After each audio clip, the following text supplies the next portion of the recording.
Chair recognizes Ms. Swearer for her 5 minutes. Chairman Fallon and Biggs, Ranking Members Bush and Jackson Lee, and distinguished members of Congress. ATF is, in some respects, much like the guns that it is supposed to regulate.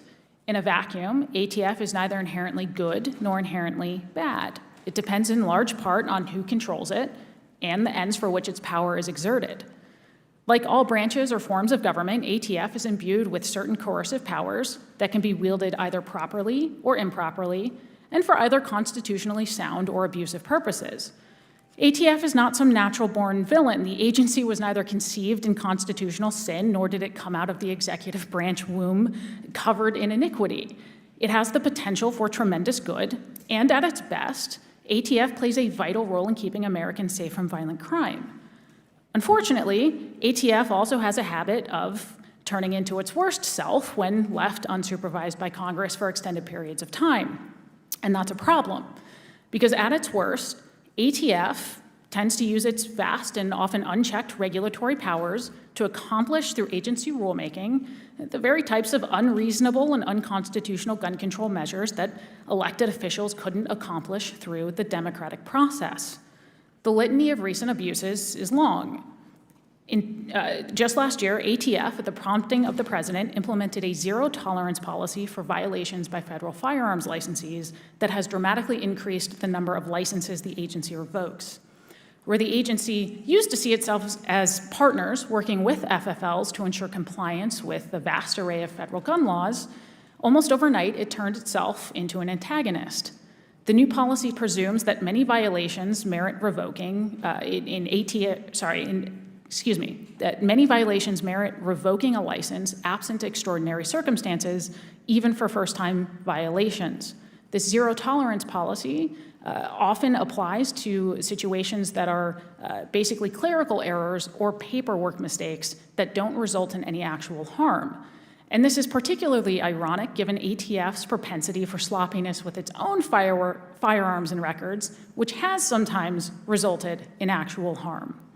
As Mr. Bosco explained, ATF also told potentially millions of American gun owners that despite a decade of ATF assurances to the contrary, their pistol-braced firearms were actually heavily regulated short-barrel rifles. And if these gun owners want to keep their pistol-braced firearms without immediately being branded as felons, they'd have to register each gun with the government and pay a $200 per gun tax. Otherwise, yes, the ATF is coming for their guns. In another recent rule change, ATF decided that Congress hadn't given it enough regulatory authority and decided it would rewrite federal law altogether. Whereas Congress said ATF could regulate firearms, anything readily convertible into firearms, and the frames and receivers of firearms, ATF told gun owners that actually it could, without any supporting statutory authority, also regulate almost frames and almost receivers.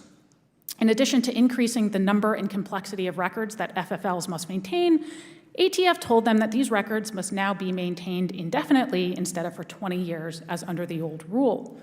And why, you ask, did ATF impose this tremendous burden on FFLs?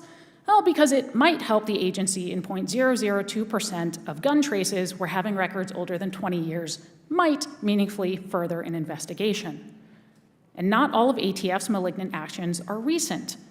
Federal law generally prohibits the importation of firearms and ammunition, except for those that are useful for sporting purposes. For decades now, ATF has maimed and mutilated the definition of sporting purposes in a purposeful attempt to inhibit Americans' access to commonly owned and constitutionally protected semi-automatic rifles.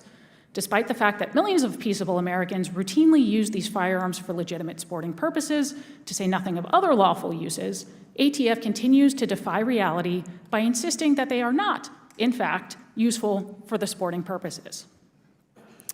To be clear, Congress should not undermine ATF's legitimate efforts to enforce federal law and stop violent criminals.